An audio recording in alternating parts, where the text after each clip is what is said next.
I knew something was wrong the moment I saw Brenda Patterson standing at the end of my dock with a clipboard, her blonde bob haircut absolutely motionless despite the crisp morning breeze coming off Lake Martin in Alabama. "Franklin Vaughn," she called out, waving her manicured hand in my direction as I stepped out of my truck with my morning coffee. I had just driven down from my house to check on the Marina construction progress. The whole project had taken me 2 years of planning, permits, and hard work, but it was finally coming together beautifully. 20 boat slips, a small ship store, fuel pumps, and a maintenance building on 15 acres of pristine waterfront property that I had owned outright for the past decade.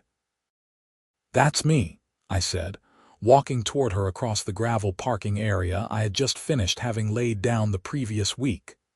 "Can I help you?" She smiled in that way that never reaches the eyes.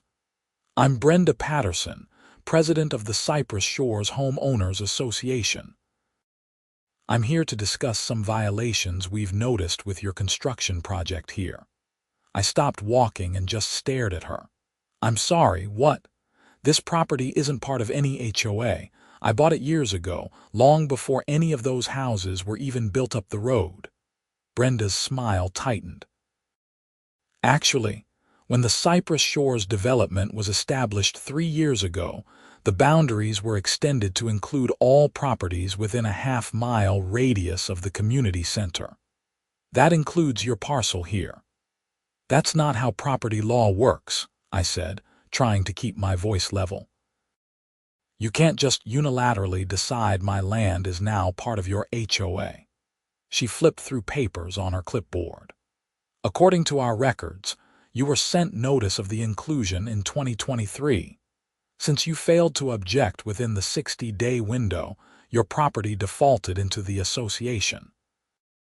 "I never received any notice," I said flatly. "That's not our problem, Mr. Vaughn. Regardless, you're in violation of several HOA codes. First, you failed to submit Architectural Review Board applications for these structures.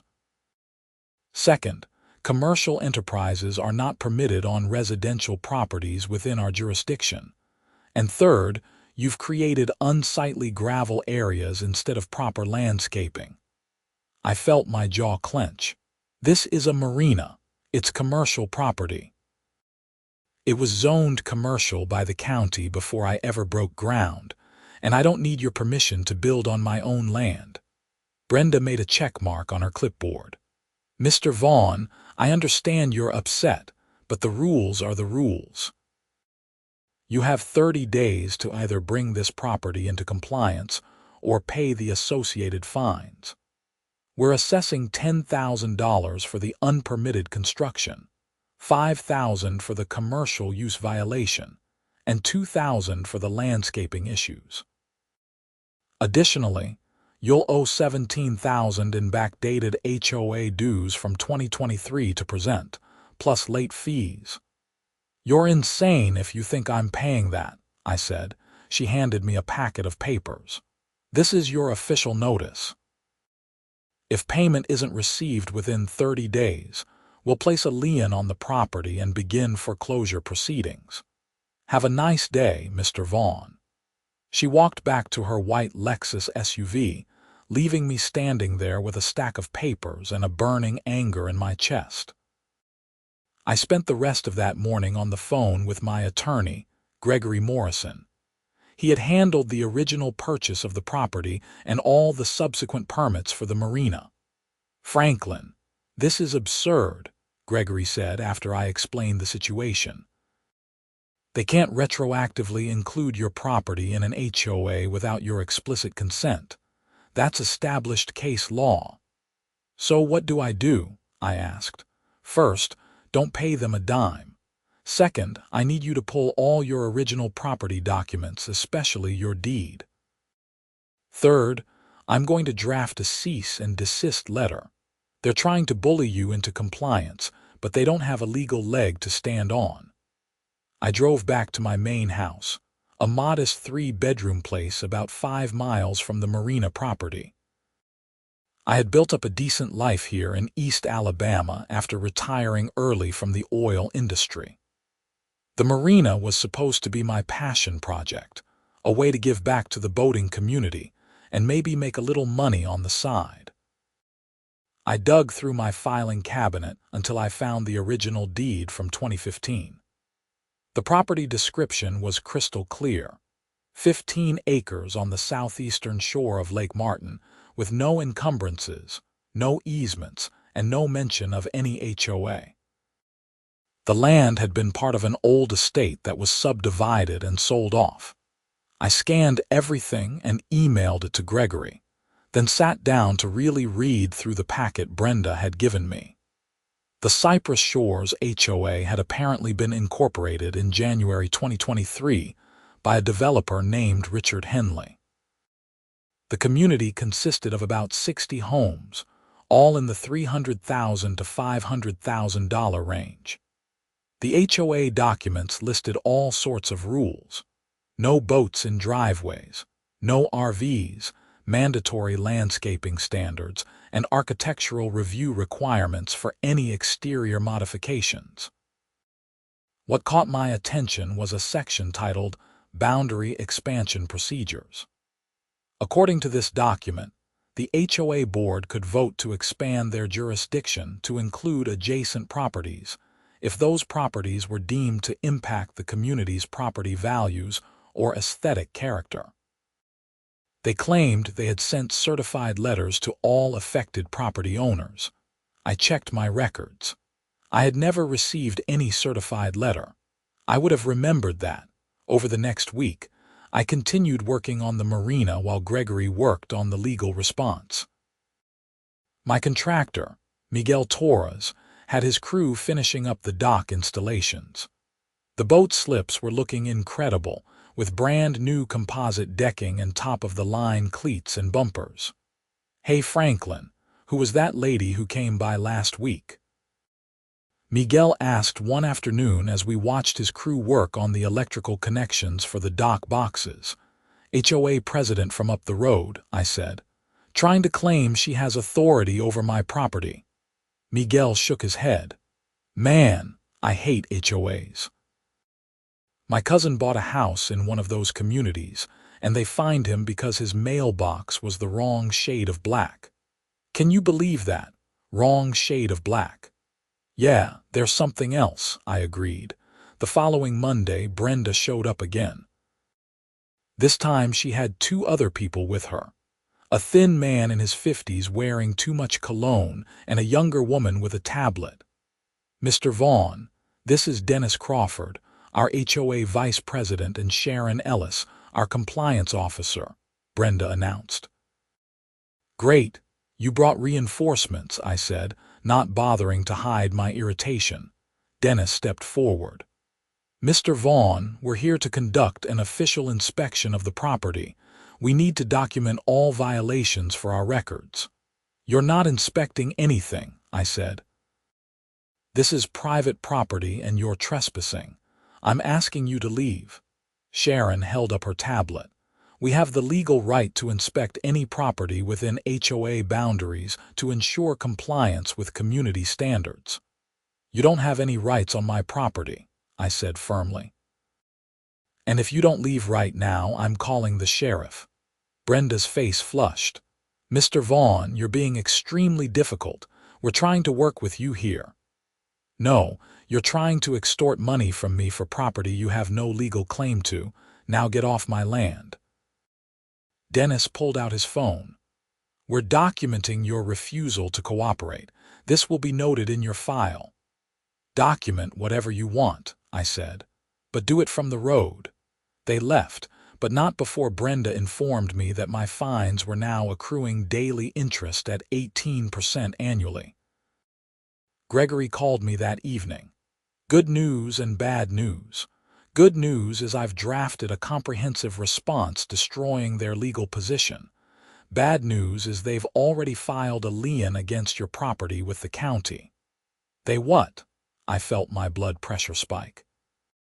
"It's a bogus lien, and we'll get it removed, but it's going to take time. They're counting on you either paying them to make it go away or letting them foreclose. Have you pulled the full title history on your property yet? I sent you my original deed, I said. I need more than that. I need you to go to the county recorder's office and get a complete title history, every single document recorded against that parcel. There's something weird about this HOA's boundary expansion claim, and I want to see exactly what they filed. The next morning, I drove to the Tallapoosa County Courthouse in Dadeville. The recorder's office was a small department on the second floor, run by a pleasant woman in her 60s named Martha. I need a complete title history for this parcel, I said, providing her with my property's legal description. Sure thing, honey. This might take a little while. We're still getting some of the older records digitized, Martha said. I waited on an uncomfortable plastic chair for about 45 minutes before Martha returned with a thick folder. Here you go. I printed everything we have recorded against that parcel going back to 1985. I started going through the documents right there. My 2015 purchase deed was there. Before that, it had been part of the Whitmore estate, which was subdivided in 2012. Going back further, it had passed through several owners. Then I found something interesting. In 2023, the Cypress Shores HOA had recorded a document titled Declaration of Extended Jurisdiction. It claimed authority over my parcel, and 6 others based on some convoluted legal language about community impact zones. But there was a problem with their filing. The document referenced a property description that was off by about 300 feet. The coordinates they listed would put their claimed jurisdiction into the middle of the lake, not on my land. I took photos of everything and immediately sent them to Gregory. He called me back within an hour. Franklin, they screwed up. Their legal description is wrong. This document doesn't actually give them any claim to your property at all. So we can get this thrown out, I asked. Better than that. If they're claiming authority based on a defective document and using that claim to collect money from you, that's fraud. We can go on the offensive. I like the sound of that, I said. Gregory filed a motion with the county court to vacate the lien and to declare that my property was not subject to the Cypress Shores HOA. He also sent a strongly worded letter to Brenda Patterson personally, to the HOA board, and to their attorney explaining that their continued harassment constituted fraud and extortion. I thought that might slow them down. I was wrong. 2 weeks later, I arrived at the Marina to find a cease and desist order posted on my ship store door. According to the notice, the Cypress Shores HOA had convinced the County Code Enforcement Office that my marina was operating without proper HOA approval, which they claimed was required before commercial operations could begin. I called the Code Enforcement Office immediately. The inspector, a tired-sounding man named Bill Hancock, explained the situation. Mr. Vaughn, we received a complaint from the Cypress Shores HOA claiming you don't have the required approvals. Our records show you have all your county permits, but if there's an HOA with jurisdiction, you'd need their approval too. There is no HOA with jurisdiction over my property, I said, trying not to yell. We're literally in court right now over this exact issue. Look, I'm just doing my job, Bill said. Until the court settles the HOA question, I can't let you open for commercial operations. I'm sorry. I wanted to put my fist through a wall. The marina was supposed to open in 2 weeks. I had people with reservations. I had already bought inventory for the ship store. I had hired 2 employees who were counting on those jobs. Instead of punching walls, I called Gregory again. They're escalating, he said grimly. This is a pressure tactic. They want you desperate enough to settle. I'm not settling, I said. Good, because I've been doing some more digging. I want you to go back to the county recorder's office and pull the deed records for the Cypress Shores development itself." "Why?" I asked. "Just a hunch. Something about this whole situation feels wrong." I went back to the courthouse the next day. Martha remembered me and pulled up the records for the Cypress Shores subdivision. "That's interesting," she said, squinting at her computer screen. "What is?" I asked. "Well, the original developer, Richard Henley, he filed the subdivision plat in 2022. But there's a note here that the property was purchased from." "Oh my." "What?" I pressed. She turned her screen toward me. "The Cypress Shores development was built on land purchased from the Whitmore Estate subdivision. The same subdivision your Marina property came from." I felt something click in my head. "Can you show me the exact boundaries of what Henley purchased?" Martha pulled up the plat map. The Cypress Shores development covered about 200 acres. But according to the original Whitmore Estate subdivision, there had been 250 acres total. "Where are the other 50 acres?" I asked. Martha did some more searching. "Looks like they were sold off separately between 2012 and 2015. Your parcel was one of them. There are 3 other parcels that were sold to private owners before Henley bought the main tract. So the Cypress Shores development was built after my property was already separately owned," I said slowly. "That's right," Martha confirmed. "Can I get copies of all of this?" I asked. I spent the next several hours at the courthouse, copying every relevant document. When I finally left, I had a complete picture of what had happened. The Whitmore estate had been subdivided into multiple parcels. 4 of those parcels, including mine, were sold to private owners between 2012 and 2015. Then in 2022, Richard Henley bought the remaining land and developed Cypress Shores. When he created the HOA, he apparently decided to try to bring those 4 previously sold parcels back under HOA control, probably to prevent any commercial development that might affect his property values. But that's not how property law works. You can't force people into an HOA after they've already bought their land. I met with Gregory and showed him everything I had found. "This is exactly what I was hoping for," he said. "They knew they didn't have legitimate authority. This wasn't a mistake. This was a deliberate attempt to seize control of property they had no rights to." "So what now?" I asked. "Now we file a lawsuit, not just to clear the title, but for fraud, intentional interference with business operations, and abuse of process. And I'm going to personally enjoy every minute of it." The lawsuit was filed the following week. We named the Cypress Shores HOA, Brenda Patterson personally, Dennis Crawford, Sharon Ellis, and Richard Henley as defendants. Brenda showed up at the Marina the day after she was served. "This is ridiculous, Mr. Vaughn," she said, waving the legal papers. "You're going to spend tens of thousands of dollars in legal fees over this." "No, you're going to spend tens of thousands in legal fees," I said.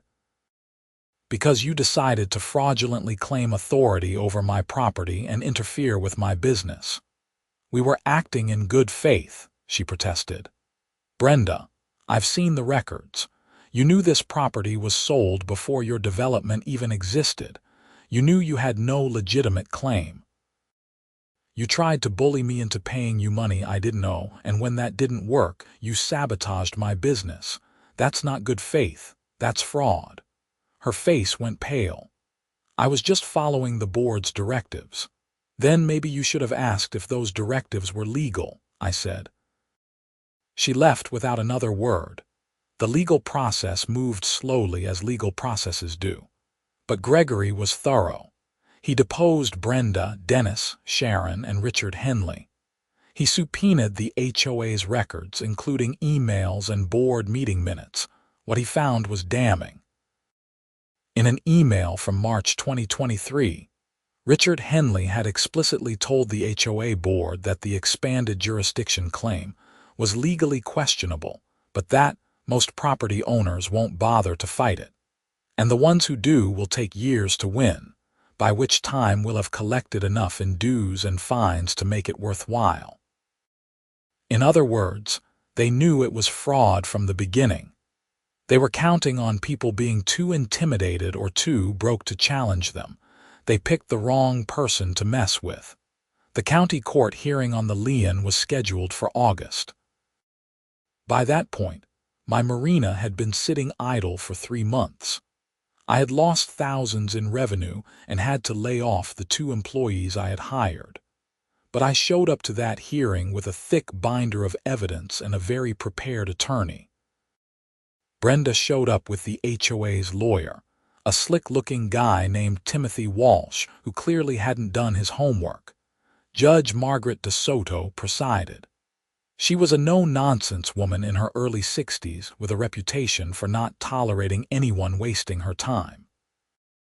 Timothy started with a long-winded explanation of HOA authority and community standards and property values. Judge DeSoto cut him off. "Counselor, does your client have any recorded covenant or deed restriction on the plaintiff's property that predates his purchase?" Timothy hesitated.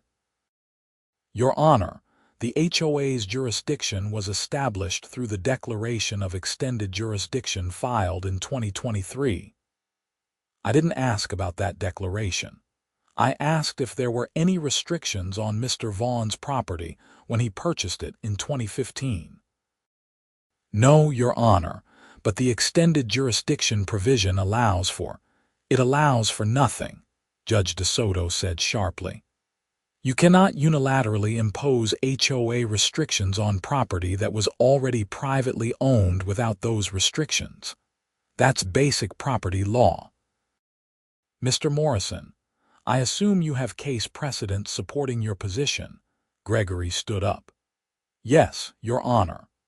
I've provided the court with citations to 17 different cases establishing that HOA covenants cannot be imposed retroactively on property purchased without such covenants."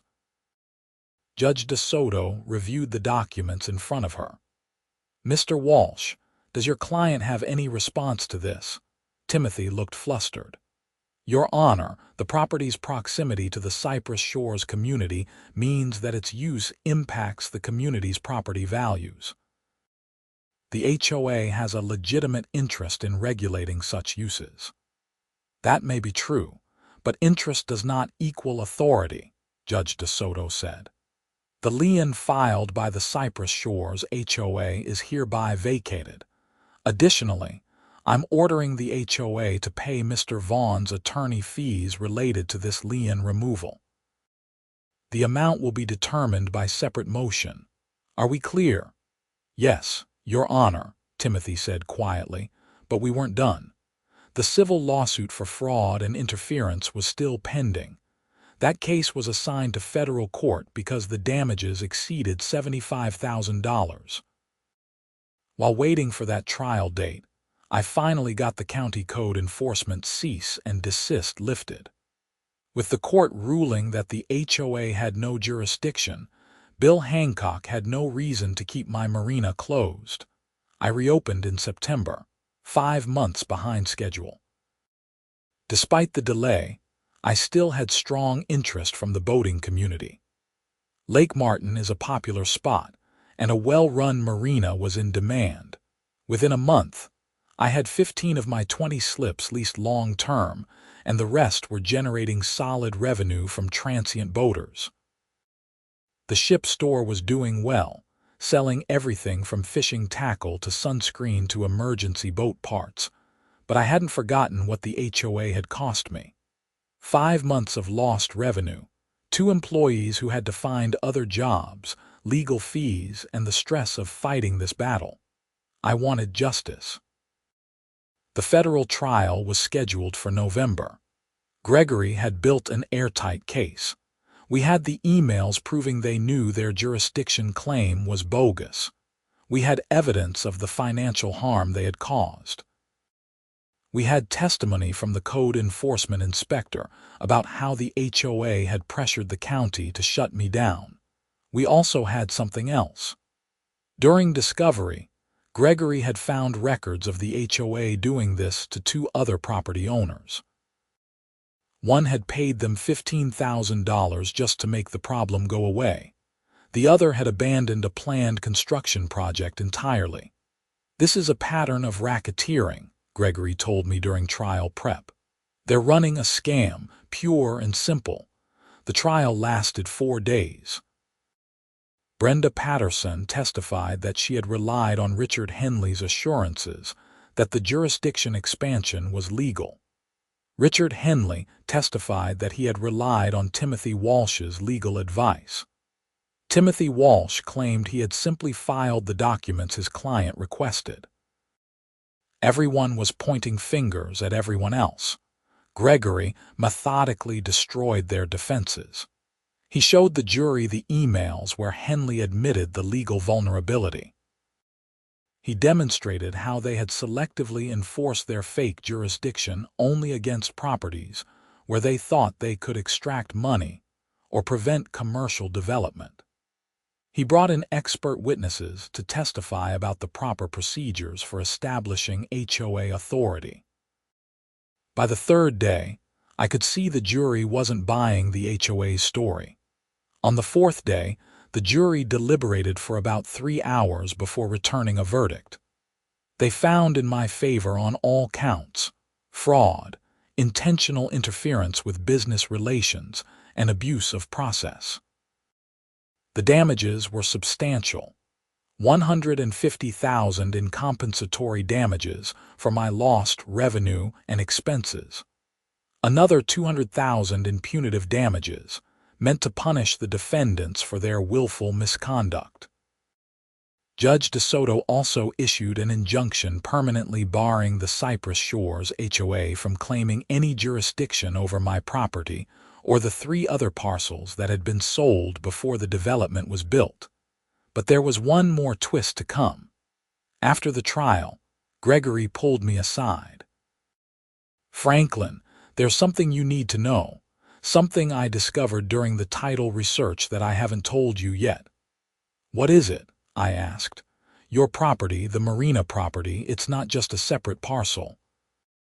According to the original Whitmore estate records, there's a private access easement that runs from your property through the Cypress Shores development.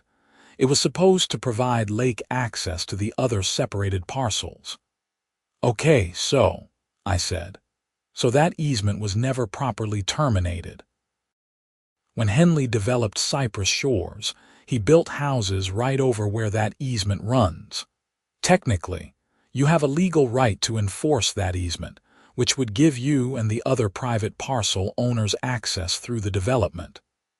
I thought about that. "But I don't need access through their development. I have lake frontage." "True. But they don't know that you're not interested in enforcing it, and more importantly, that easement is an encumbrance on their properties. It affects their property values and their ability to sell or refinance those homes built over the easement path." A slow understanding dawned on me. "How many homes are built over this easement?" 14, Gregory said with a slight grin. "So I have leverage," I said. "Substantial leverage," he confirmed. I let that sit for a few weeks while the judgment was being processed. The HOA owed me $350,000 plus attorney fees. I knew they didn't have that kind of money sitting around. Their annual budget, based on the records we had seen, was maybe $80,000 from dues. They would have to either special assess their members or take out a loan. Either way, it would be deeply unpopular. Sure enough, about 3 weeks after the verdict, I got a call from a different attorney. Her name was Patricia Chen, and she introduced herself as newly retained counsel for the Cypress Shores HOA. "Mr. Vaughn, I'd like to discuss a settlement of the judgment," she said. "The time for settlement was before you fraudulently claimed jurisdiction over my property," I said. "The jury has spoken." "I understand your frustration," Patricia said carefully. But the reality is that enforcing this judgment could bankrupt the HOA, which would harm all the innocent homeowners in Cypress Shores who had nothing to do with the board's decisions. "That's not my problem," I said. "Mr. Vaughn, I'm told you're a reasonable man. What would it take to resolve this amicably?" I paused. "Let me think about it. I'll get back to you." I called Gregory and explained the conversation. "They're desperate," he said, "which means you're in a position to dictate terms. What do you want?" What did I want? Money, certainly. But I also wanted to make sure they could never do this to anyone else. "I want the full judgment amount paid within 60 days, I said. "I want Brenda Patterson, Dennis Crawford, and Sharon Ellis removed from the board and banned from serving in HOA leadership for at least 10 years. I want the HOA to send written apologies to the other 2 property owners they scammed, along with refunds of any money they paid. And I want a recorded deed restriction placed on the Cypress Shores development, prohibiting them from ever claiming jurisdiction over any property outside their original platted subdivision." "That's a tall order," Gregory said, "but given the easement issue, you might have the leverage to get it." I called Patricia back the next day and laid out my terms. "That's going to be very difficult," she said. "Then let me make it easier. I'm also willing to execute a document releasing any claim to the private access easement that runs through your development. I understand there are 14 homes built over that easement path. I'm sure those owners would be grateful to have that cloud removed from their titles." There was a long silence. "How did you know about that easement?" "I did my homework," I said. "Unlike your predecessors. You have 48 hours to accept my terms. After that, I'm going to start enforcement proceedings on the judgment, and I'm going to record a notice of the easement with the county. I'll let those 14 homeowners figure out for themselves why their title insurance companies are suddenly very concerned." Patricia called back the next day. "Your terms are accepted. The HOA board is holding an emergency meeting tonight to approve the settlement, and the membership will vote on a special assessment to fund the payment. Make sure Brenda and her friends are gone before that vote," I said. "They've already resigned," Patricia confirmed. The settlement was finalized in January, almost a full year after Brenda had first shown up at my Marina with her clipboard. The HOA paid me the full judgment amount. The 3 ringleaders were out. The other 2 property owners received refunds and apologies. And the deed restriction was recorded, ensuring no future HOA board could try this scam again. But I wasn't quite done yet. I used part of the settlement money to hire a local investigative journalist to write a comprehensive article about what had happened. The story ran in the Alexander City Outlook and was picked up by several regional papers. It detailed the entire fraud scheme, named the individuals involved, and served as a warning to other HOA boards thinking about trying similar tactics. The article also caught the attention of the Alabama Attorney General's office. They opened an investigation into Richard Henley's development practices. I don't know all the details of what they found, but I do know that Henley ended up paying substantial fines to the state and was barred from serving on any HOA board in Alabama for 15 years. Brenda Patterson moved out of Cypress Shores about 6 months after the settlement. I heard through the grapevine that her neighbors had made her life pretty miserable once they found out she was responsible for the special assessment they all had to pay. Dennis Crawford stayed in the development, but kept a very low profile. Sharon Ellis actually apologized to me in person one day when I ran into her at a restaurant in Dadeville. She said she had just been following Brenda's direction and didn't realize how legally dubious it all was. I appreciated the apology, even if it didn't change what had happened. As for me, the Marina thrived. Word got around the boating community about what had happened, and I became something of a local legend. People liked the idea of supporting someone who had stood up to HOA overreach. I expanded the ship store, added a small cafe serving breakfast and lunch, and even started hosting weekend events like fishing tournaments and boat shows. The Marina became a real community hub for Lake Martin boaters. I also made a point of reaching out to the other two property owners who had been targeted by the HOA scam. One of them, a retired couple named Harold and Betty Jenkins, owned a 5-acre parcel about a mile up the shore. They had paid the HOA $12,000 in bogus dues and fines before giving up on their plan to build a retirement home there. With their refund from the settlement and the new deed restriction protecting their property, they decided to revive their retirement home plans. I connected them with Miguel Torres, and his crew built them a beautiful house overlooking the lake. The other property owner was a woman named Grace Sutherland, who had inherited a 10-acre tract from her grandfather.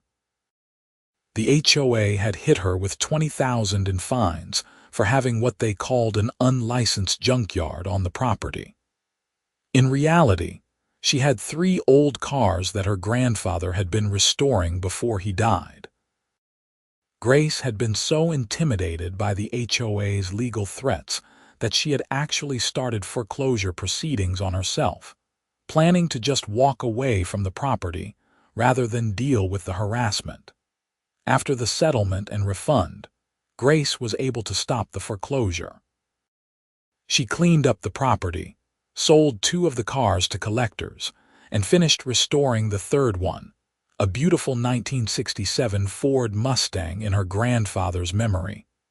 The 3 of us, along with Harold and Betty, formed an informal alliance.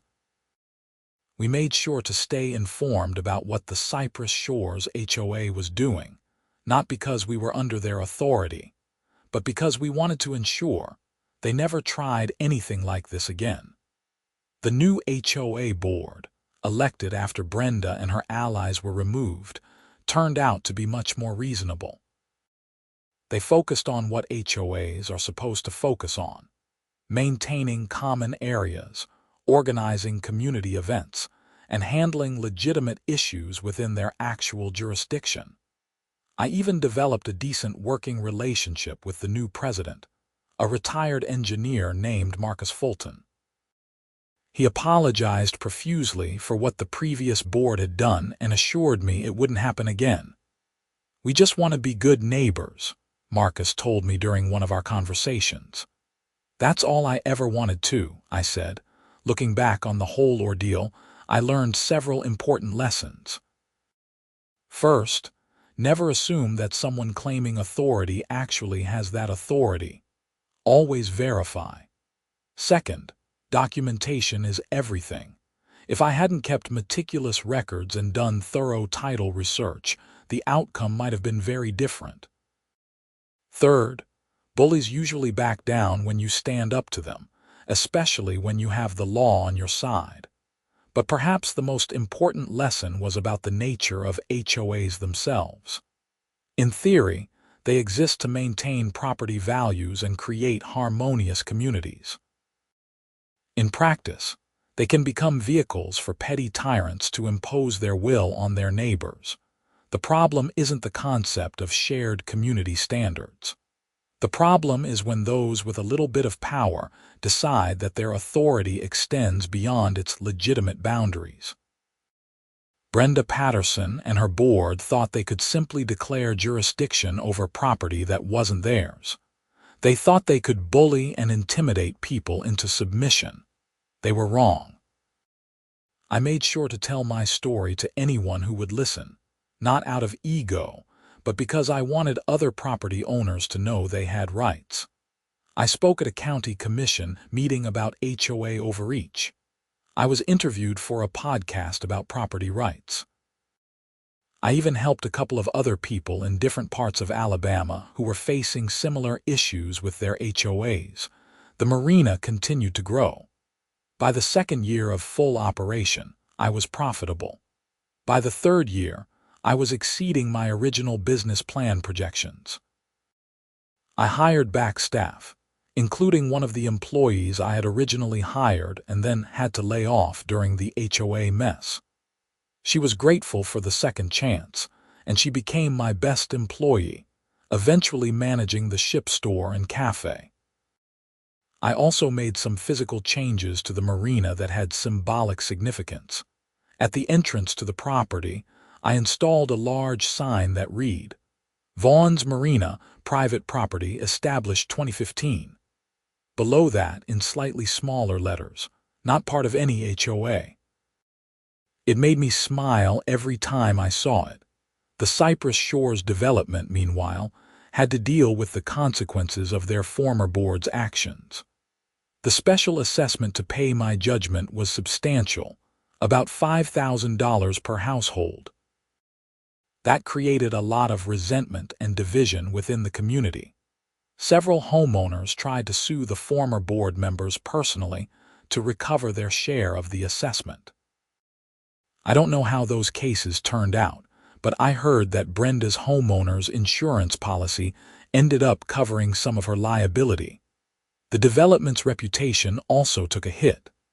When people researched Cypress Shores before buying homes there, they found articles about the fraud case. That made some potential buyers wary. Property values in the development stagnated for a couple of years before finally recovering. I didn't take any pleasure in the difficulties faced by the ordinary homeowners in Cypress Shores. They hadn't done anything wrong. They were victims of bad leadership just as much as I had been. But I had no sympathy for Brenda, Dennis, Sharon, or Richard Henley. They had made calculated decisions to pursue an illegal scheme. They had known it was wrong and done it anyway because they thought they could get away with it. The fact that they faced consequences was justice, pure and simple. As the years passed, the whole incident became a story I would tell at the Marina Cafe, usually over coffee with regular customers. It became part of the Marina's lore, the story of how it almost didn't happen because of HOA overreach. One afternoon, about 4 years after the settlement, a young couple came into the ship store. They were looking at buying a house in the area and wanted to know about marina services. "Are you Franklin Vaughn?" the man asked. "That's me," I said. "I read about what happened with the HOA. That's actually one of the reasons we're looking at properties outside of developments with HOAs. We want land where we can do what we want without someone breathing down our necks." "Smart thinking," I said. The woman smiled. "Our realtor said you're the person to talk to about waterfront properties around here. Are there any lots available near the marina?" As it turned out, Grace Sutherland was thinking about selling about 3 acres of her 10-acre parcel. She wanted to keep the part where her grandfather's house had been, but the front portion along the road could be subdivided. I connected the young couple with Grace, and within a few months, they had bought the land and were building their own house. No HOA, no restrictions beyond standard county zoning, just the freedom to build the home they wanted. That became another part of my post-HOA mission, helping people find property where they wouldn't face the same battles I had fought. I became something of an informal real estate advisor, steering people toward properties with clean titles and no HOA complications. The marina itself became more than just a business. It became a symbol of property rights and individual liberty in our little corner of Alabama. People would stop by just to see the place that had been at the center of such a significant legal battle. I even had a law professor from Auburn University bring a class to tour the marina as part of a property law course. I spent 2 hours talking to those students about deed restrictions, easements, HOA authority, and the importance of doing your due diligence before any property transaction. Several of those students told me afterward that my story had influenced their thinking about property law. One of them even wrote a law review article about HOA overreach, using my case as a primary example. The whole experience changed me in ways I didn't fully anticipate. Before the HOA fight, I had been content to live quietly, run my marina, and enjoy the lake. I wasn't looking for confrontation or publicity, but being forced to fight for what was rightfully mine awakened something in me. I realized that I had the resources, the temperament, and the stubbornness to stand up against injustice. And once I realized that, I couldn't just keep it to myself. I started contributing to legal defense funds for other property owners fighting HOA battles. I joined a statewide coalition advocating for HOA reform legislation. I testified before the Alabama legislature on a bill that would require HOAs to carry liability insurance and would create stronger penalties for board members who knowingly exceed their authority. Some of those efforts succeeded, others didn't. But I felt like I was making a difference, turning my negative experience into something positive for others. The marina continued to be my primary focus, of course. I loved being out on the water, helping boaters and building the business. But the advocacy work gave me a sense of purpose beyond just making money. One of the most satisfying moments came about 5 years after the settlement. The Alabama legislature passed a new law, nicknamed the Vaughn Act by some of its supporters, that significantly reformed HOA practices in the state. The law required HOAs to carry minimum liability insurance, created a state registry of all HOAs with their jurisdictional boundaries clearly mapped, prohibited HOAs from claiming jurisdiction over properties not explicitly included in their original declarations, and established a fast-track legal process for property owners to challenge improper HOA claims. It wasn't perfect, but it was a huge step forward. And while I certainly couldn't take credit for the entire law, I knew that my case had been one of the catalysts that made reform possible. The governor signed the bill at a ceremony in Montgomery, and I was invited to attend. It was surreal standing there watching him sign into law protections that, if they had existed earlier, would have saved me a year of legal battles. But that's how progress works sometimes. Someone has to fight the hard fight first, so that others don't have to. Marcus Fulton from the Cypress Shores HOA actually came to the signing ceremony too. He shook my hand afterward and said, "You did good work here, Franklin. I'm sorry it took what happened to you to make this change necessary." "I appreciate that, Marcus," I said. "Your community has good leadership now. That makes all the difference." And it was true.